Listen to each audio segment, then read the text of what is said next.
ঘূর্ণিঝড় রোয়ানুর আঘাতে দক্ষিণ পূর্বাঞ্চলের কয়েকটি জেলায় ব্যাপক ক্ষয়ক্ষতি, তলিয়ে গেছে রবিশস্য। ঘুরে দাঁড়ানোর চেষ্টা উপকূলবাসীর। চট্টগ্রাম বন্দরে পণ্য খালাস শুরু।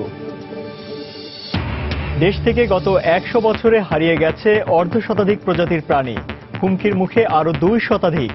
খাদ্যচক্র নষ্ট হয়, বিপন্ন জীববৈচিত্র্য। ভরা মৌসুমেও ইলিশের দেখা নেই সাগরে। কর্মহীন হয়ে পড়েছেন হাজার হাজার জেলে। পানির লবণাক্ততা বাড়াই কারণ বলছেন বিশেষজ্ঞরা। এবং বাজেটে পোশাক খাতের কর্পোরেট কর কমানোর দাবি ব্যবসায়ীদের। কারখানার সংস্কারের দিকে মনোযোগী হওয়ার পরামর্শ অর্থনীতিবিদদের।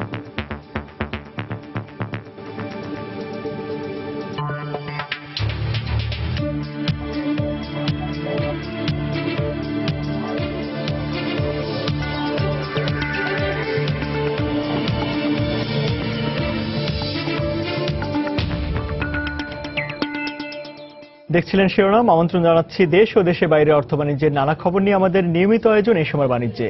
আপনাদের সঙ্গে আছি আমি ইমতিয়াজ আহমেদ। দর্শক, অর্থ বাণিজ্যের অন্যান্য খবরের পাশাপাশি আজ আমরা আলোচনা করব বাজেটে পোশাক শিল্প নিয়ে। এ বিষয়ে কথা বলতে আমাদের স্টুডিওতে আজ উপস্থিত হয়েছেন পোশাক শিল্প মালিকদের সংগঠন বিজিএম এর সদস্য নুরুল ইসলাম। নুরুল ইসলাম, সময় স্টুডিওতে আপনাকে স্বাগত জানাচ্ছি। আমরা আলোচনা আসবো, তার আগে অন্যান্য কিছু খবর জেনে আসছি। ঘূর্ণিঝড় রোয়ানুর কারণে দক্ষিণ পূর্বাঞ্চলের বেশ কয়েকটি জেলায় ব্যাপক ক্ষয়ক্ষতি হয়েছে, তলিয়ে গেছে রবিশস্য। ঝোড়ো হাওয়ায় ও অতিবৃষ্টিতে সদর, রাঙাবলী, কলাপাড়া, গলাচিপা ও দশমিনা উপজেলায় সব তলিয়ে গেছে। মরিচ, বাদাম, মিষ্টি আলু ও মুগ ডাল সহ রবিশস্য ডুবে গেছে পানির নিচে। এখনও জেলা কৃষি অধিদপ্তর ক্ষতির পরিমাণ নির্ধারণ করতে পারেনি। এদিকে সরকারি সহায়তা না পেলে পরিবার নিয়ে সারা বছর হিমশিম খেতে হবে বলে জানান কৃষকরা।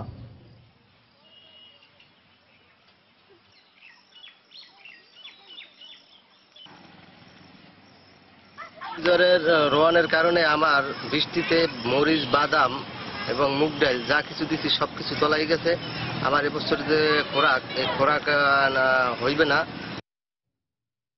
ঘূর্ণিঝড় রোয়ানুর আঘাতে চট্টগ্রামের বাঁশখালীতে 9 জনের মৃত্যু হয়েছে। এখনো পানির নিচে তলিয়ে রয়েছে উপজেলার বিস্তীর্ণ এলাকা। এই মুহূর্তে রায়ছটা এলাকায় আছেন রিপোর্টার পার্থপ্রতিম বিশ্বাস। সবশেষ খবর জানতে আমরা সরাসরি চলে যাচ্ছি তার কাছে। পার্থ।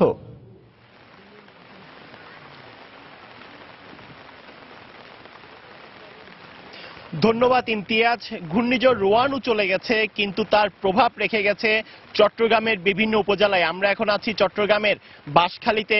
এই যে রায়ছটা যে গ্রাম, এছাড়া পেমাদিয়া যে গ্রাম রয়েছে, সেখানে আমরা অবস্থান করছি। এখন আমরা দেখতে পাচ্ছি এখানে কিন্তু বাঁশখালীর এই বিভিন্ন জায়গা কিন্তু বিস্তীর্ণ পানির নিচে তলিয়ে আছে। আমরা সকাল থেকে এসে যেমনটি দেখেছি, বাঁশখালীর প্রায় লক্ষাধিক মানুষ কিন্তু এখন পানির নিচে তলিয়ে আছে। আপনারা এখন যে জায়গাটিতে দেখতে পাচ্ছেন, এই জায়গাটিতে কিন্তু গতকালও কিন্তু সকাল পর্যন্ত এখানে বসত ভিটা ছিল, এখানে মানুষ কিন্তু অবস্থান করত। কিন্তু আজ এসে এখন শুধুই দেখতে পাচ্ছেন শুধু পানি আর পানি।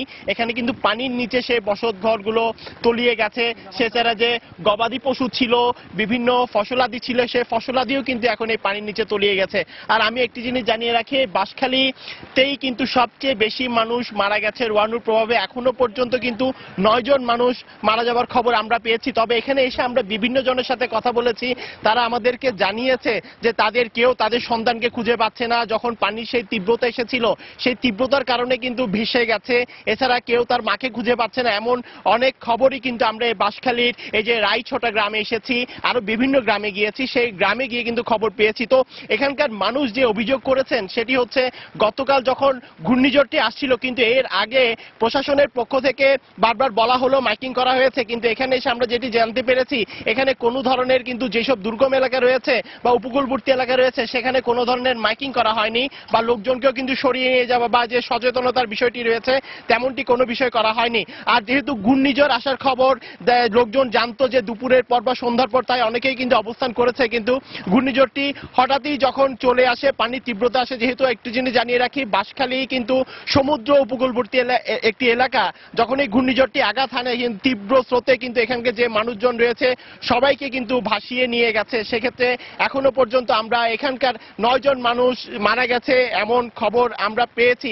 তো এখানকার কিছুক্ষণ আগে বাঁশখালীর যে সাংসদ মোস্তাফিজুর রহমান এখানে এসেছিলেন, তার সাথে আমরা কথা বলেছিলাম। তিনি আমাদেরকে জানিয়েছেন এখানে যারা বিশেষ করে এখনো সাইক্লোন সেন্টারে রয়েছে তাদেরকে কিন্তু চিরা মুড়ির ব্যবস্থা করা হয়েছে।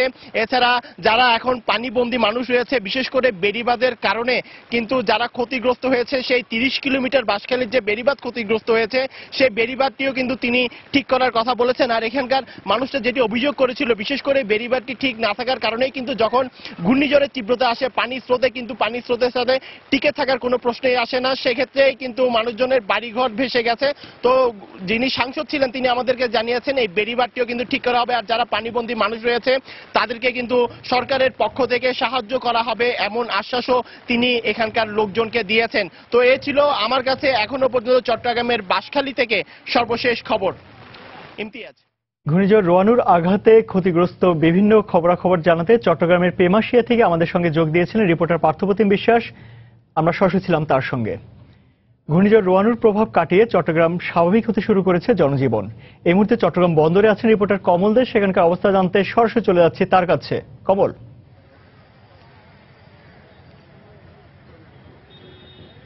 ধন্যবাদ ইমতিয়াজ। রোয়ানুর প্রভাব কাটিয়ে কিন্তু বন্দর নগরী চট্টগ্রাম অনেকটা স্বাভাবিক হতে শুরু করেছে। আমি বন্দরের খবর বলার আগে একটু বলিনি যে রোয়ানু কি ধ্বংসস্তূপ সৃষ্টি করে গিয়েছে এই বন্দর এলাকায়। আমি এখন আছি ঠিক 15 নম্বর ঘাট সংলগ্ন, বন্দরের 15 নম্বর ঘাট সংলগ্ন বিজয়নগর এলাকায়। মূলত আপনারা দেখতে পাচ্ছেন এখানে বেশ কিছু বালু তোলার ড্রেজার রয়েছে। সেই ড্রেজারগুলি কিন্তু ছিল কর্ণফুলী নদীর মোহনা পেরিয়ে কর্ণফুলী নদী এলাকায়। গতকাল ব্যাপক স্রোত এবং ঢেউর মুখে সবগুলি ড্রেজার এসে এখন বিজয়নগরের যে এলাকাটি রয়েছে সেখানে এসে আটকা পড়েছে। এখানে প্রায় 10টির বেশি বালু তোলার বড় বড় ড্রেজার আটকা পড়েছে এই এলাকার মধ্যে। এবার বুঝতে পারেন ঘূর্ণিঝড় রুয়ানা কি পরিমাণ ক্ষতি করে গেছে এই এলাকাতে। এবার আমি আসি বন্দরের দিকে। এই রুয়ানুর প্রভাবে কিন্তু গত 3 দিন আগে থেকে কিন্তু বন্দরের বহির্নোঙরে যেসব অবস্থানত মাদার ভেসেল রয়েছে সেখান থেকে লাইটার জাহাজে করে পণ্য খালাস বন্ধ রাখা হয়েছিল। এরপর গতকাল সকাল থেকে বন্দর যে প্রধান 16টি জেটি রয়েছে সেখান থেকে পণ্য খালাস বন্ধ রাখা হয়, যেহেতু রোয়ানুর প্রভাবে ব্যাপক স্রোত ছিল, ঢেউ ছিল এবং ঘূর্ণিঝড় আঘাত হানবে সেই কারণে। এরপর যখন ঘূর্ণিঝড় রোয়ানু অতিক্রম করে চলে যায় রাত 9টা থেকে বন্দরের পরিকল্পনা বিভাগ সদস্য জাফর আলম আমাদেরকে নিশ্চিত করেছেন রাত 9টায় বন্দরের ডেলিভারি প্রক্রিয়া শুরু হয়েছে। এবং গত রাত 9টা থেকে ডেলিভারি প্রক্রিয়া শুরু হওয়ার পর আজ সকাল 8টার পালা থেকে শুরু হয়েছে বন্দরের যে প্রধান জেটিগুলো রয়েছে সেখানে পণ্য উঠানামা। আমরা দেখেছি কিন্তু গতকাল সকাল পর্যন্ত সবগুলি বড় বড় জাহাজগুলিকে, যাদেরগুলো মাথার ভেসেল বন্দরের প্রধান জেটিতে ছিল, সেগুলিকে নিরাপদে নিয়ে যাওয়া হয়েছিল বন্দরের বহির্নোঙরে বা গভীর সাগরের দিকে। আজ সকাল থেকে কিন্তু সেসব জাহাজ চট্টগ্রাম বন্দরের জেটিতে প্রবেশ করেছে। আমরা সকাল থেকে দেখেছি 4টি জাহাজ বন্দরে প্রবেশ করেছে এবং এখন পর্যন্ত সেখানে পণ্য উঠানামা স্বাভাবিক গতিতে চলছে। এবার আসে আমি আবার যাই বহির্নোঙরের দিকে। বহির্নোঙরের অবস্থানরত মাদার ভেসেল থেকে লাইটার জাহাজের মাধ্যমে কিছু কিছু পণ্য খালাস চলছে। তবে বৃষ্টি শুরু হলে, আপনি জানেন যে বৃষ্টি শুরু হলে কিন্তু সেখানে লাইটার জাহাজ থেকে মাদার ভেসেল থেকে পণ্য খালাস বিঘ্ন ঘটে। এখন যেহেতু গুড়ি গুড়ি বৃষ্টি হচ্ছে, আবার থেমে যাচ্ছে, সেখানে হয়তো কিছুটা বিঘ্ন ঘটছে। তবে বন্দরের যে প্রধান জেটিগুলো রয়েছে সেসব জেটিতে কিন্তু স্বাভাবিক গতিতে পণ্য খালাস চলছে এবং পণ্য উঠানামা চলছে এবং পণ্য ডেলিভারিও চলছে। অর্থাৎ বলা যায় যে ঘূর্ণিঝড় রুয়ানুর প্রভাবে যে অচলাবস্থা সৃষ্টি হয়েছিল ব্যবসা বাণিজ্যে, তার প্রভাব কাটতে শুরু করেছে। আমি আবার একটু বলি, চট্টগ্রামের যে বন্দর, যে প্রধান দেশের সামুদ্রিক বন্দর চট্টগ্রাম বন্দর, মূলত বন্দরের যে বহির্নোঙর এলাকা রয়েছে কুতুবদিয়া পর্যন্ত বিস্তৃত। সেই বিস্তৃত কিন্তু আমরা জানি প্রায় 50 থেকে 54টি জাহাজ সেখানে অবস্থান করছে এবং সবগুলো জাহাজ পর্যায়ক্রমে বন্দরে প্রবেশ করবে পণ্য খালাসের জন্য এবং আবার তারা এখান থেকে পণ্য নিয়ে চলে যাবে তাদের গন্তব্যে। আমরা দেখেছি গতকালকে যে অচল অবস্থা, সেই অচল অবস্থা কাটিয়ে আজ সকাল থেকে তারা স্বাভাবিক হতে শুরু করেছে। এবার আমি আসি শাহমানত সেতুর দিকে। শাহমানত সেতু শাহমানত যে বিমানবন্দর, আন্তর্জাতিক বিমানবন্দর, এই আন্তর্জাতিক বিমানবন্দর কিন্তু গতকালকে বন্ধ রাখা হয়েছিল ঘূর্ণিঝড় রুয়ানুর কারণে। আজ সকালে 7টায় সে অচল অবস্থা তুলে নেওয়া হয় এবং পুনরায় চট্টগ্রাম শাহমানত বিমানবন্দর থেকে কিন্তু বিমান চলাচল শুরু হয়েছে। আমরা দেখেছি সকাল 8টা, সোয়া 8টায় প্রথম ফ্লাইটটি ছেড়ে যায়। এরপর একে একে অভ্যন্তরীণ এবং আন্তর্জাতিক সবগুলো ফ্লাইট ছেড়ে যাচ্ছে। এখন পর্যন্ত বলা যায় রুয়ানু গতকালকে যে তাণ্ডব লীলা সৃষ্টি করেছিল, সে তাণ্ডব লীলার পরে চট্টগ্রামে বন্দর এবং চট্টগ্রাম শাহমানত বিমানবন্দর সহ নগর যে জীবনযাত্রা, নগর জীবনযাত্রা অনেকটা স্বাভাবিক হতে শুরু করেছে। তো ইমতিয়াজ, আমার কাছে এখন পর্যন্ত এ ছিল চট্টগ্রাম থেকে রুয়ানুর যে তাণ্ডব এবং স্বাভাবিক জীবনযাত্রার সর্বশেষ। ঘূর্ণিঝড় রোয়ানুর প্রভাব কাটিয়ে চট্টগ্রামে স্বাভাবিক হতে শুরু করেছে জনজীবন, আর সেই খবরাখবর জানাতে চট্টগ্রামের বন্দর এলাকা থেকে আমাদের সঙ্গে সরাসরি যোগ দিয়েছিলেন রিপোর্টার কমল দে। এবার বাজেট প্রসঙ্গ।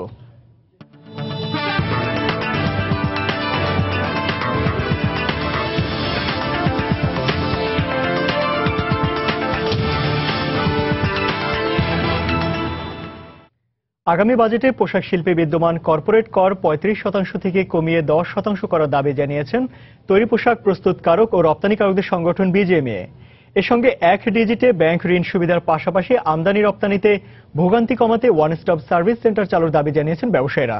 তবে এই মুহূর্তে পোশাক কারখানার সংস্কারের দিকে সবচেয়ে বেশি মনোযোগ দেওয়ার পরামর্শ অর্থনীতিবিদদের। কামরুল হাসান সবুজের রিপোর্ট। গত শতকের ৭০ দশকে দেশে অপরিকল্পিতভাবে যাত্রা শুরু করে তৈরি পোশাক শিল্প।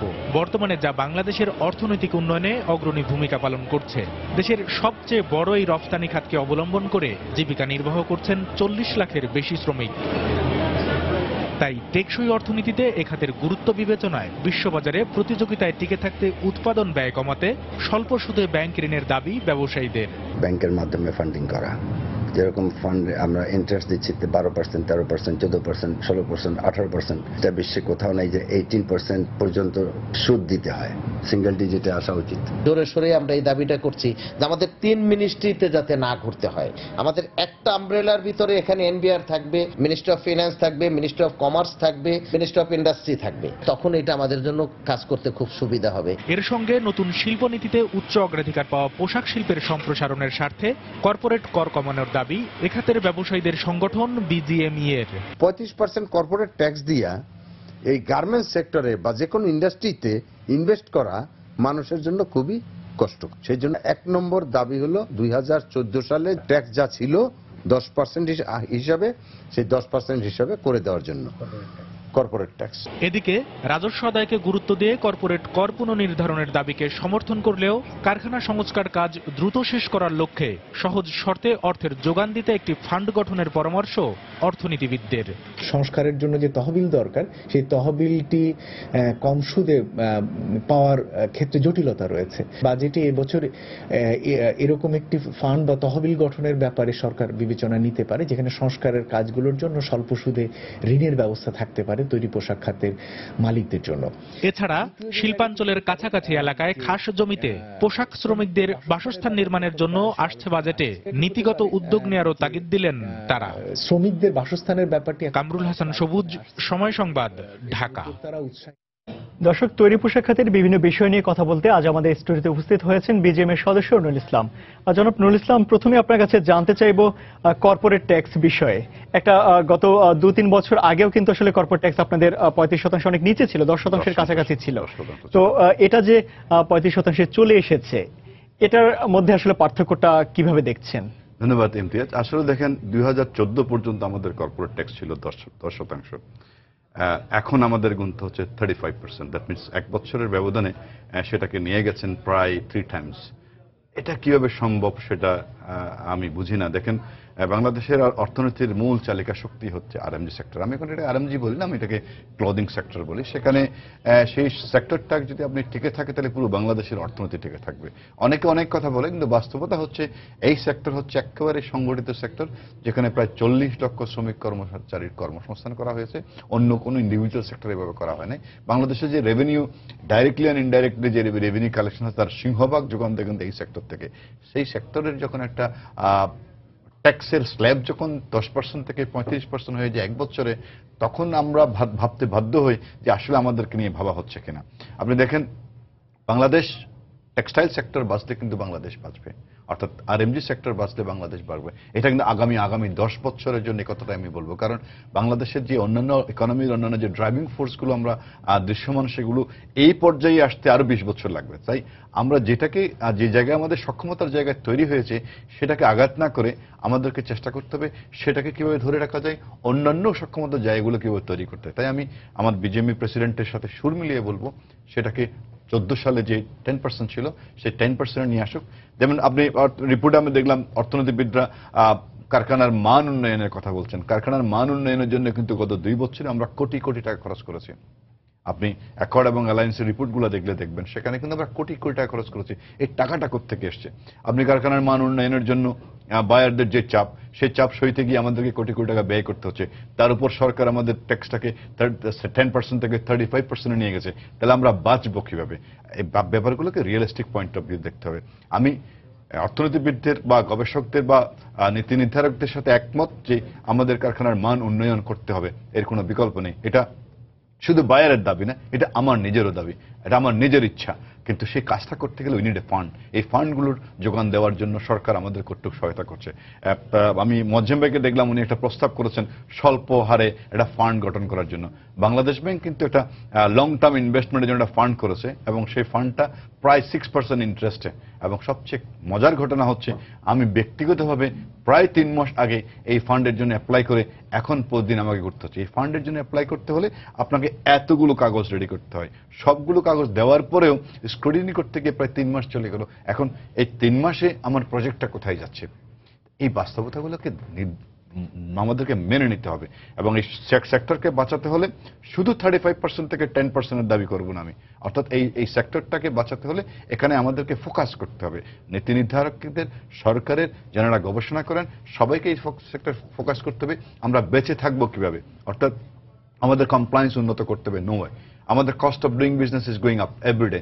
আপনি হয়তো ব্যাংক ইন্টারেস্টের কথা বলবেন, ব্যাংক ইন্টারেস্ট আপনার কমেছে, কিন্তু গ্যাসের দাম বেড়েছে। আপনি দেখেন, আমরা যারা ক্যাপটিভ পাওয়ার নিয়ে ব্যবসা করি, আমরা 3 মাস আগে যদি ক্যাপটিভ পাওয়ার 10 মেগাওয়াট পাওয়ার প্ল্যান্ট আমার আমার 10 মেগাওয়াট পাওয়ার প্ল্যান্ট আছে, আমি গ্যাস খাতে বিল দিতাম আগে 4 কোটি টাকা, এখন দিতে হচ্ছে আমাকে 8 কোটি টাকা।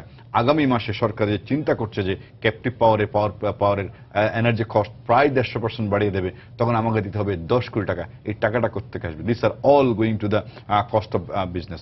আপনি দেখেন, আমরা বলি যে শ্রমিকের ন্যূনতম মজুরি, শ্রমিকের ন্যূনতম মজুরি কাগজে কলমে একটা, বাস্তবতা যদি আপনি যান, আমাদের ফ্যাক্টরিগুলো যদি যান, সেখানে ন্যূনতম মজুরি বলে কোনো কিছু নাই। এখন সবকিছু হাই হয়ে গেছে, কারণ মানুষগুলোকে বাঁচাতে হবে।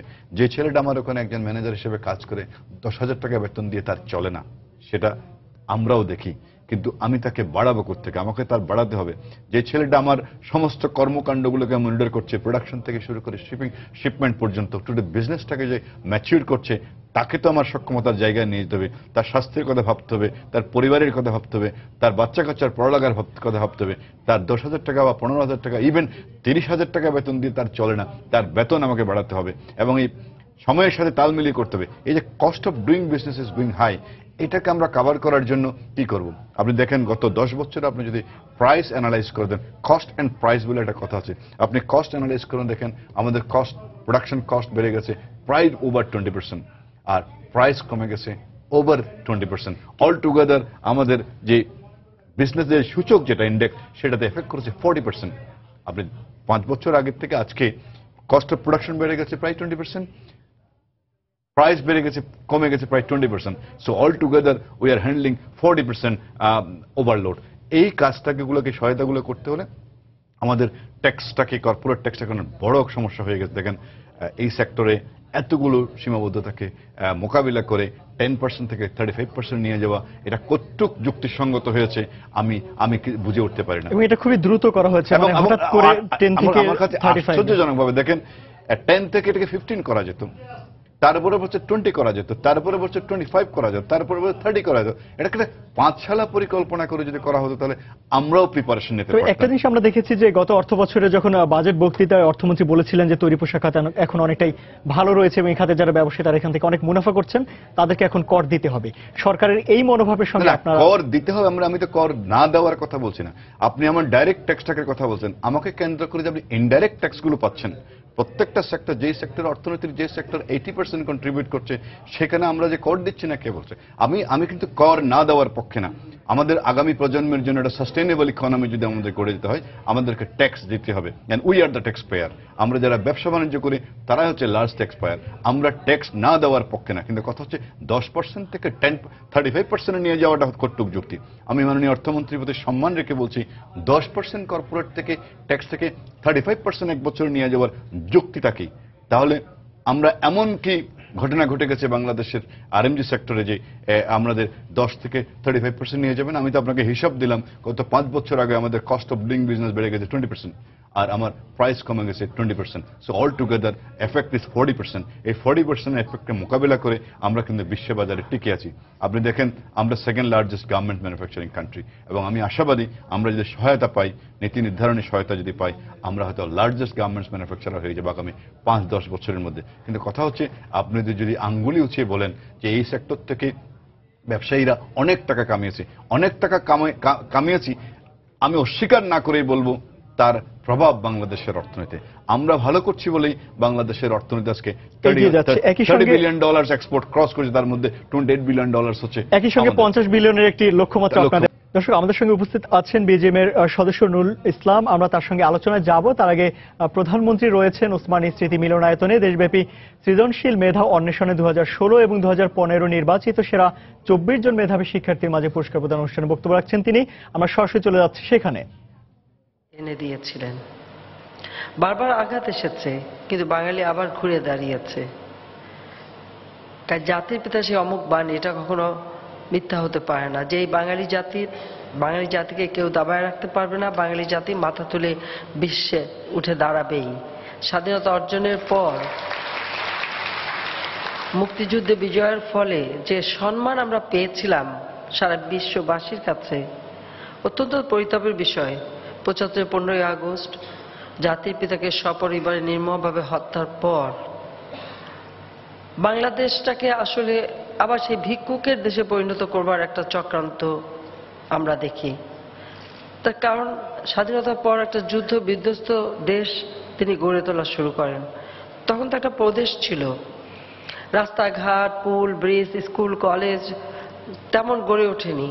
তার উপর যুদ্ধের সময় পাকিস্তানি হানাদার বাহিনীর আঘাতে সবকিছু বিধ্বস্ত। একটা বিধ্বস্ত দেশের দায়িত্বভার হাতে নিয়ে তিনি এই দেশটাকে গড়ে তোলা শুরু করেন। মাত্র 3.5 বছর সময় পেয়েছিলেন। এই 3.5 বছরে শুধু যে বিধ্বস্ত দেশ গড়ে তুলেছেন তা নয়, তিনি আমাদের একটা সংবিধান উপহার দিয়েছিলেন, যে সংবিধানে তিনি শিক্ষাকে অত্যন্ত গুরুত্ব দেন, প্রাথমিক শিক্ষা বাধ্যতামূলক করে দেন, মেয়েদের শিক্ষা অবৈতনিক করে দেন, এবং শিক্ষায় পুঁজি বিনিয়োগ এটা যে সব থেকে বড় কাজ, এটা কিন্তু তিনি আমাদের শিখান এবং তারই সেই নির্দেশনা ছিল।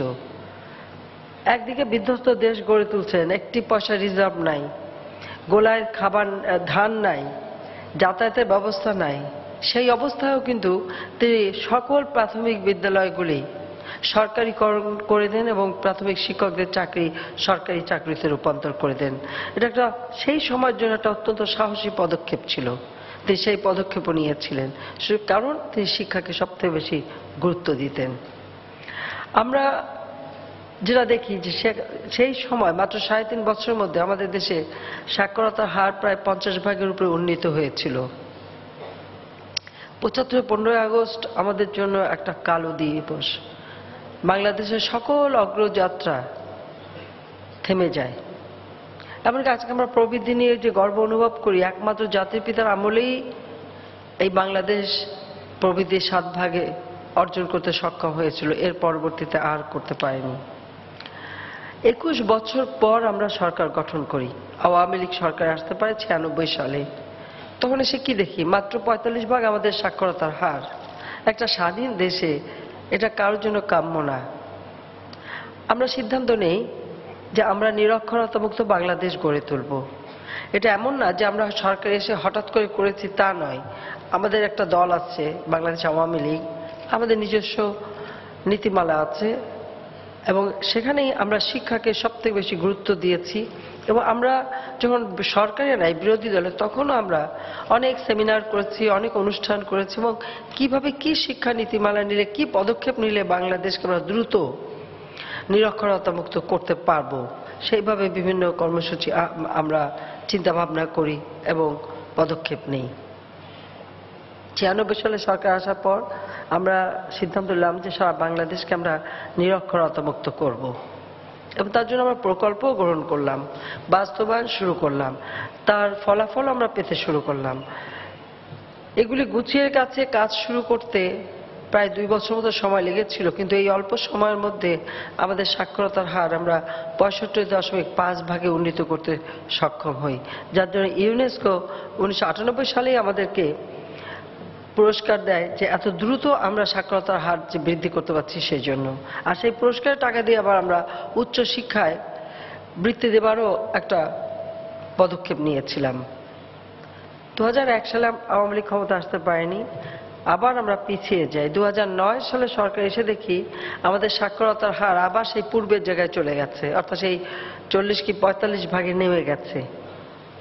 কাজে এটা আমাদের জন্য একটা বিরাট চ্যালেঞ্জ ছিল, কারণ আমরা সবসময় এটাই বিশ্বাস করি যে শিক্ষা ছাড়া কখনো একটি জাতি উন্নত হতে পারে না। আমাদের লক্ষ্য যে আমরা বাংলাদেশকে দারিদ্র্যমুক্ত বাংলাদেশ হিসেবে গড়ে তুলব, কিন্তু সেটা আমরা করতে পারবো একমাত্র যদি আমরা সমগ্র জাতিকে শিক্ষিত করতে পারি, তাহলে আমরা তা পারবো।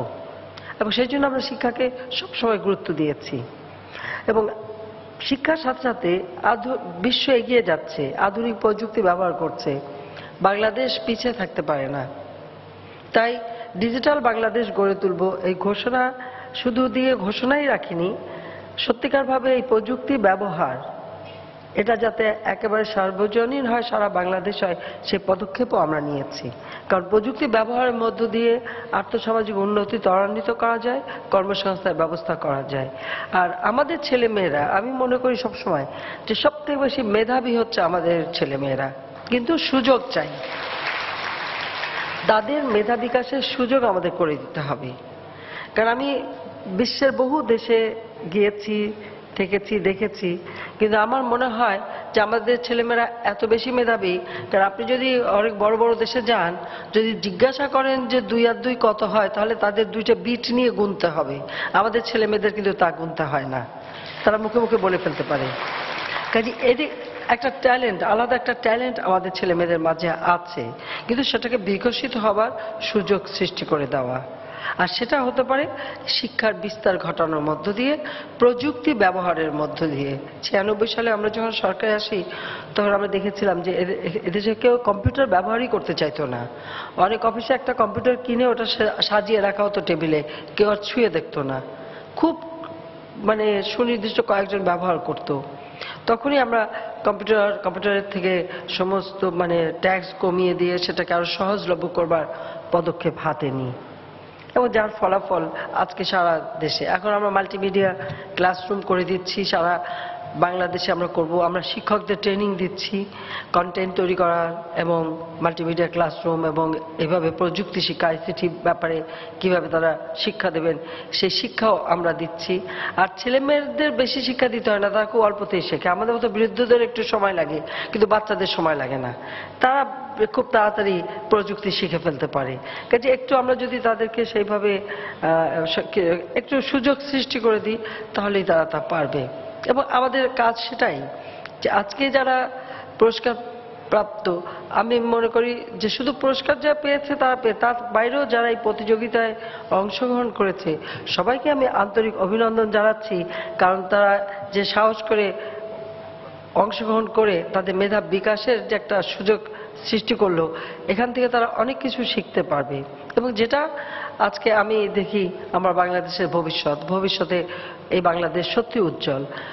জাতির পিতা সোনার বাংলা গড়তে চেয়েছিলেন, সোনার ছেলে মেয়ে চেয়েছিলেন। কাজে আমাদের আজকের প্রজন্ম যারা, তারাই তো ভবিষ্যতের জন্য এক একটা সোনার টুকরো হিসেবেই নিজেদেরকে গড়ে তুলবে, সেইভাবেই তারা গড়ে উঠবে। কাজে আমাদের শিক্ষা নীতিমালা আমরা নিয়েছি, সেই নীতিমালায় আমরা যেমন কারিগরি শিক্ষা, প্রযুক্তি শিক্ষা, আধুনিক বিজ্ঞান শিক্ষা, সব শিক্ষার উপরে যেন আমরা গুরুত্ব দিয়েছি। আবার ধর্ম শিক্ষাটাকে আমরা বাধ্যতামূলক করে দিয়েছি, অর্থাৎ সার্বজনীন একটা শিক্ষার ব্যবস্থা আমরা করে দিয়েছি। যে আপনারা জানেন যে এই শিক্ষা নীতিমালা গ্রহণের জন্য জাতির পিতা স্বাধীনতার পরপর ডক্টর কুদ্দুস খোদাকে দিয়ে একটি শিক্ষা কমিশন গঠন করেছিলেন। তিনি 74 সালে সেই রিপোর্টও দিয়েছিলেন, কিন্তু দুর্ভাগ্য আমাদের যে তিনি তা বাস্তবায়ন করে যেতে পারেনি। এরপর 96 সালে এসে আমরা আবার একটি শিক্ষা কমিশন গঠন করি এবং আমরা একটা শিক্ষা নীতিমালা প্রণয়ন করি, কিন্তু তার বাস্তবায়ন করতে পারিনি। 2001 সালে আমাদের ক্ষমতা থেকে চলে যাই। যাক, 2009 সালে সরকার এসেই আমরা সেই শিক্ষা নীতিমালা শুধু আমরা গ্রহণ করি, তা আমরা বাস্তবায়নও করে যাচ্ছি। বাংলাদেশের প্রত্যন্ত অঞ্চলে শিক্ষাকে ছড়িয়ে দেওয়া, এটাই আমাদের লক্ষ্য। যেমন আমাদের পাহাড়ি দুর্গম অঞ্চল আছে, চরাঞ্চল আছে, বিভিন্ন গ্রামে গঞ্জে যেখানে হয়তো যাতায়াত এত সহজ না, সেই ধরনেরও জায়গা আছে। প্রত্যেক জায়গায় যাতে শিক্ষার আলো জ্বালা যায় সেদিকে লক্ষ্য রেখেই আমরা পদক্ষেপ নিচ্ছি। ইতিমধ্যে বিভিন্ন উপজেলায় আমরা মডেল স্কুল যেমন করে দিচ্ছি, কিন্তু প্রত্যেকটা উপজেলায় অন্তত একটা সরকারি স্কুল, সরকারি কলেজ আমরা করব, এটা আমাদের সিদ্ধান্ত।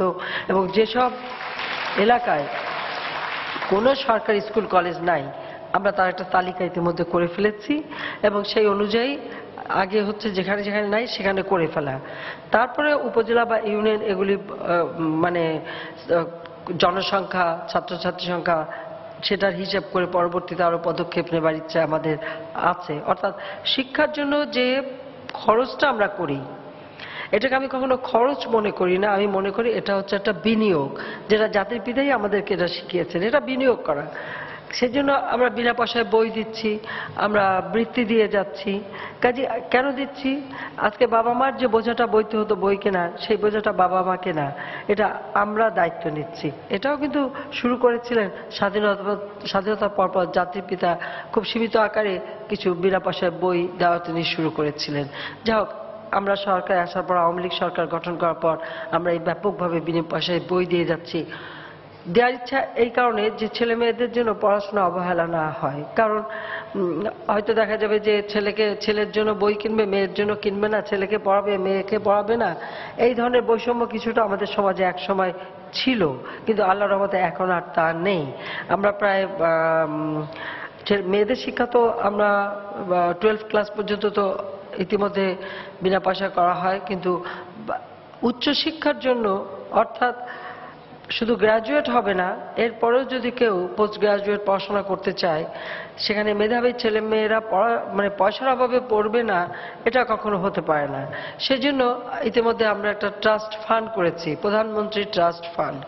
সেখানে আমরা বিশেষ টাকা রেখেছি এবং সেটা আমরা সিদ্ধান্ত নিয়েছি একেবারে আমরা কেউ যদি পিএইচডিও করতে চায় তার জন্য আমরা তাদেরকে সেই ফান্ডের থেকে মানে সাহায্য দেব, যাতে করে তারা পড়াশোনা করে আসতে পারে।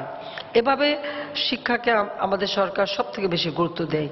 এই জন্য দেই যে আমাদের যে লক্ষ্য যে 2021 সালের মধ্যে বাংলাদেশকে আমরা মধ্য আয়ের দেশে উন্নীত করব, আর 2041 সাল, এই 41 সালের মধ্যে বাংলাদেশ হবে উন্নত সমৃদ্ধ দেশ, এবং আমরা তা করতে পারবো, এটা আমি বিশ্বাস করি।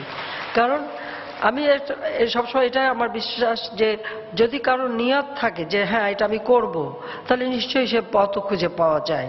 তো আমাদের সীমিত সম্পদ দিয়েই আমাদের যাত্রা শুরু, কিন্তু আল্লাহর রহমতে এখন বাংলাদেশকে কেউ আর ওই দরিদ্রের দেশ, দুর্ভিক্ষের দেশ, দুর্যোগের দেশ বলে অবহেলা কেউ আর করতে পারে না। কারণ এটাই আমার সব থেকে কষ্ট ছিল যখন আমি দেখেছি 75-এর পর 6 বছর দেশে আসতে পারিনি, কারণ বাবা মা ভাই ভ্রাতৃবধূ সবাইকে হত্যা করেছিল, আমাদেরকে দেশে আসতে দেয়নি। আমরা 2 বোন তখন বিদেশে ছিলাম, কিন্তু আমরা ফিরতে পারিনি। কিন্তু 6 বছর পরে যখন দেশে ফিরে এলাম, তখন গ্রামে গঞ্জে অনেক ঘুরেছি, তখন দেখেছি মানুষের হাহাকার, দেখেছি মানুষের কষ্ট। এতটুকু পরিবর্তন এই 21 বছরে কেউ আনতে পারেনি, যেটা আমরা 96 সালে এসে আনতে সক্ষম হয়েছি। আজকে বাংলাদেশ খাদ্যে নিরাপদ, আজকে মানুষের কর্মসংস্থান ব্যবস্থা আমরা করে দিচ্ছি একেবারে গ্রাম পর্যায় পর্যন্ত। যে 5725টা ডিজিটাল সেন্টার আমরা করে দিয়েছি, সেখানে একটি ছেলে একটি মেয়ে তাদের কর্মসংস্থান পাচ্ছে, তাদেরকে ট্রেনিং দিচ্ছি, ফ্রিল্যান্সিং করে বিদেশ থেকে মানে নিজের গ্রামে বসে বিদেশ থেকে অর্থ উপার্জন করতে পারে, সেই ট্রেনিংটাও আমরা সীমিত আকারে শুরু করেছি। কাজে এভাবে আমরা কর্মসংস্থান ব্যবস্থা ব্যাপকভাবে করছি। কারণ শুধু শিক্ষা দিলেই হবে না, শিক্ষার পর তাদের কর্মসংস্থান ব্যবস্থাটাও করে দিতে হবে, আর তাদের মেধাটা আমাদের দেশ গড়ার কাজে লাগাতে হবে। কাজে এই লক্ষ্য নিয়েই কিন্তু আমাদের এই পথ চলা, আমরা সেই কাজ করে যাচ্ছি। আজকে আমাদের সাক্ষরতার হার বেড়েছে, আমাদের ধীরে ধীরে অবশ্য বাংলাদেশ এখন আর কেউ আমাদের অবহেলার চোখে দেখতে পায় না, এটাই হচ্ছে সব থেকে বড় কথা। এখন বাংলাদেশকে সবাই মনে করে উন্নয়নের রোল মডেল, যা অনেক উন্নত দেশ পারে নাই, আমরা তা পেরেছি। আমাদের অর্থনীতি এখন মজবুত, খাদ্য নিরাপত্তা নিশ্চিত, আমরা চিকিৎসা সেবা মানুষের দোরগোড়ায় পৌঁছে দিয়েছি, আমরা স্কুল কলেজ আরো ব্যাপকভাবে তৈরি করে দিচ্ছি, যেমন পার্বত্য অঞ্চলগুলি দুর্গম এলাকা, সেখানে আমরা আবাসিক স্কুল তৈরি করে দেওয়া শুরু করেছি। চর অঞ্চল বা অন্যান্য দ্বীপ অঞ্চল বা বিভিন্ন জায়গায় যেখানে যাতায়াতের অসুবিধা, সেখানেও আমরা সরকারি স্কুল তৈরি করে দেওয়া, এবং আমাদের এই সিদ্ধান্ত আমরা চিন্তা হচ্ছে যে ওইসব এলাকায় আবাসিক স্কুল আমরা করে দেব, যাতে ওই ছেলে মেয়েদের প্রতিদিন কষ্ট করে আসা যাওয়া, কারণ অনেক বড় বড় নদী খাল বিল পার হয়ে বাচ্চাদের আসা যাওয়া করতে হয়, সেটা যাতে করতে না হয় তার জন্য যেন আবাসিক স্কুল করে তাদেরকে সেখানে থাকার ব্যবস্থা, পড়াশোনার ব্যবস্থা আমরা করতে পারি নিজের জায়গায় বসে। আর এখন তো ইন্টারনেট সার্ভিস সমগ্র বাংলাদেশে আমরা করে দিয়েছি। এটা আমাদের যে স্যাটেলাইট উৎক্ষেপণ করছি, স্যাটেলাইট এসে গেলে ইন্টারনেট আরো স্পিড বাড়বে, আরো বেশি ব্যবহার করতে পারবে, তো যে কোনো কাজের জন্য রাজধানীমুখী হতে হবে না, নিজের জায়গায় বসেই করতে পারবে। এবং আজকে ছেলে মেয়েদের তো সৌভাগ্য যে এক জায়গায় বসে বিশ্বটাকে তারা দেখতে পারে, আমাদের যুগে তো সেটা ছিল না। কাজে এই যে প্রযুক্তির দ্বারা শিক্ষা বা জ্ঞান অর্জন এবং বিশ্বকে জানার যে সুযোগ, এই সুযোগটা যেন আমাদের ছেলেমেয়েরা যেন আরো বেশি করে পেতে পারে, কাজে সেই সুযোগটাই আমরা সৃষ্টি করে দিতে চাই, যে তাদের মনটা আরো উদার হবে, তারা সমাজটাকে সুন্দরভাবে গড়ে তুলবে, তারা দেশটাকে গড়ে তুলবে। কাজে আজকে যারা এখানে মেধাবী আমাদের ছেলেমেয়েরা উপস্থিত রয়েছে, ছাত্রছাত্রী শিক্ষার্থী, এবং এখানে যারা নেই সারা বাংলাদেশ ব্যাপী যারা আছে, তাদেরকেই আমি এটাই বলবো যে প্রত্যেককে মন দিয়ে পড়াশোনা করতে হবে।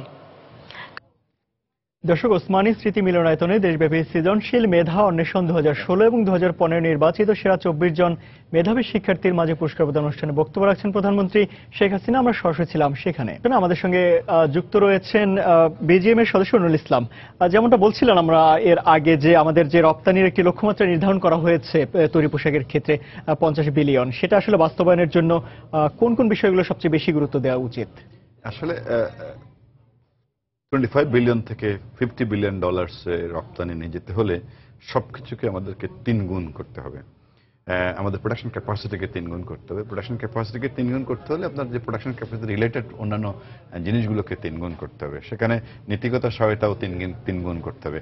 আপনি 10% থেকে 35% কর্পোরেট ট্যাক্স নিয়ে যাবেন, সেখানে আমি 25 বিলিয়ন থেকে $50 বিলিয়ন এক্সপোর্টে নিয়ে যাব, সেটা চিন্তা করা যায় না। আপনি বলছেন যে 2017 সালের আগে গ্যাসের সমস্যার সমাধান হবে না, সেখানে আমি 25 বিলিয়ন থেকে $50 বিলিয়ন নিয়ে যাব।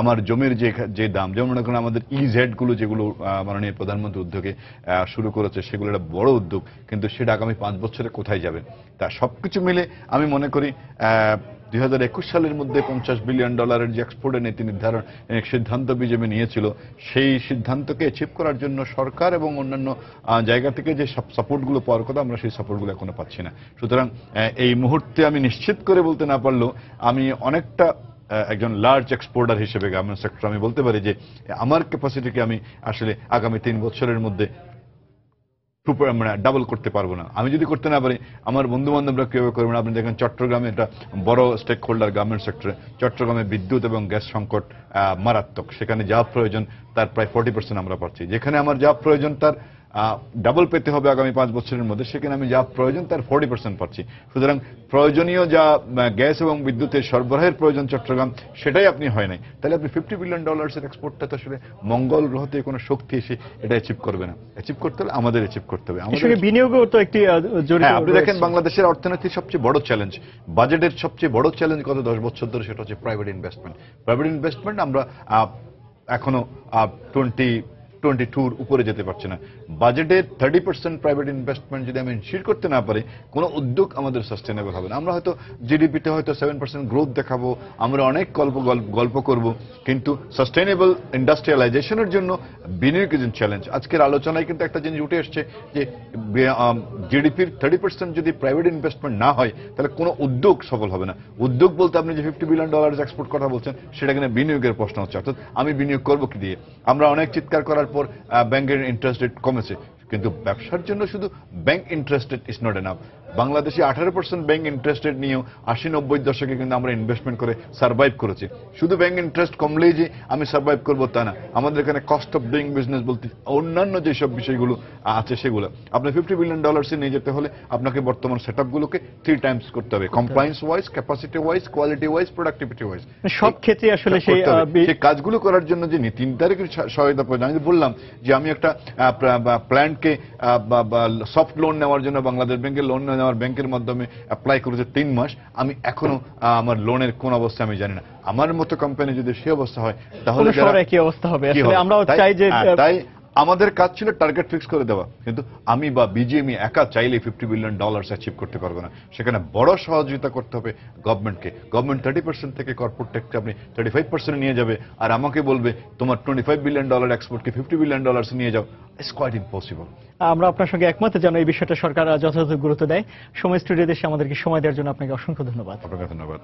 দর্শক, আমরা কথা বলছিলাম তৈরি পোশাকের বিভিন্ন বিষয় নিয়ে। আজ আর তৈরি পোশাকের এই বিষয় নিয়ে আলোচনা করতে আমাদের সঙ্গে যোগ দিয়েছিলেন বিজিএম এর সদস্য নুরুল ইসলাম। নির্মাণ ও আসবাব শিল্প সংশ্লিষ্ট পণ্যের 2টি আন্তর্জাতিক প্রদর্শনী শুরু হচ্ছে আগামী 26শে মে। রাজধানী বসুন্ধরা কনভেনশন সিটিতে 3 দিনের এই প্রদর্শনীতে বাংলাদেশ ছাড়াও চীন, ভারত, শ্রীলঙ্কা ও তুরস্ক সহ প্রায় 10টি দেশের 100টি প্রতিষ্ঠান অংশ নেবে। এ উপলক্ষে শনিবার রাজধানীর একটি হোটেলে আয়োজিত এক সংবাদ সম্মেলনের আয়োজন করা হয়। এ সময় জানানো হয়, দ্বিতীয় বাংলাদেশ বিল্ডকন 2016 এবং দ্বিতীয় বাংলাদেশ উড 2016 শীর্ষক এই প্রদর্শনী দুটিতে নির্মাণ শিল্প ও আসবাব শিল্পের সর্বশেষ প্রযুক্তি ও যন্ত্রপাতি প্রদর্শনীর ব্যবস্থা থাকবে। আসবাব তৈরির শিল্পে আধুনিক প্রযুক্তি জ্ঞান আন্তর্জাতিক বাজারে বাংলাদেশের তৈরি আসবাবপত্রের বাজার বাড়াতে সহায়ক ভূমিকা রাখবে বলে জানানো হয় আয়োজকদের পক্ষ থেকে। আগামী 26, 27 ও 28 তারিখ ব্যাপী চলা এই মেলা সকাল 11টা থেকে সন্ধ্যা 7টা পর্যন্ত দর্শনার্থীদের জন্য বিনামূল্যে প্রদর্শনের সুযোগ থাকবে।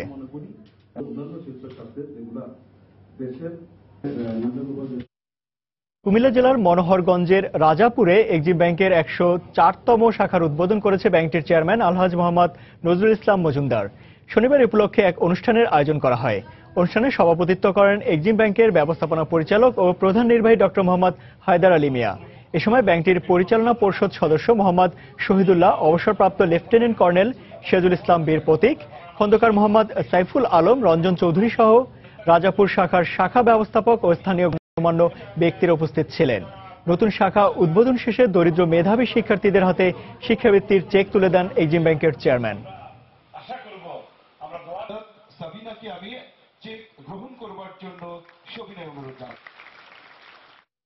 রাজধানীতে দ্বিতীয় শোরুমের উদ্বোধন করল নকশি ফ্যাশন। শনিবার রাজধানীর বাড্ডায় সুবাস্তু টাওয়ারে এই শোরুমের উদ্বোধন করেন ফ্যাশন ডিজাইনার মাহবুবা খানন। এ সময় আরো উপস্থিত ছিলেন বিশিষ্ট ব্যক্তিরা। এ শোরুমে পাওয়া যাচ্ছে নারীদের আকর্ষণীয় পোশাক। উদ্বোধন উপলক্ষে চলছে 10% মূল্য ছাড়।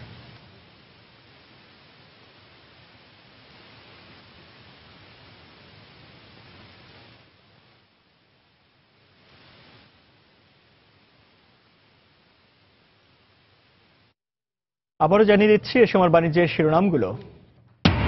ঘূর্ণিঝড় রোয়ানুর কারণে দক্ষিণ পূর্বাঞ্চল জেলায় ব্যাপক ক্ষয়ক্ষতি, তলিয়ে গেছে রবিশস্য, ঘুরে দাঁড়ানোর চেষ্টা উপকূলবাসীর। চট্টগ্রাম বন্দরে পণ্য খালাস শুরু। গত 100 বছরে দেশ থেকে হারিয়ে গেছে অর্ধশতাধিক প্রজাতির প্রাণী, হুমকির মুখে আরও 2 শতাধিক। খাদ্যচক্র নষ্ট হয়, বিপন্ন জীববৈচিত্র্য। ভরা মৌসুমে ইলিশের দেখা নেই সাগরে, কর্মহীন হয়ে পড়ছেন হাজার হাজার জেলে। পানির লবণাক্ততা বাড়ায় কারণ বলছেন বিশেষজ্ঞরা। এবং বাজেটে পোশাক খাতের কর্পোরেট কর কমানোর দাবি ব্যবসায়ীদের, কারখানার সংস্কারের দিকে মনোযোগী হওয়ার পরামর্শ অর্থনীতিবিদদের।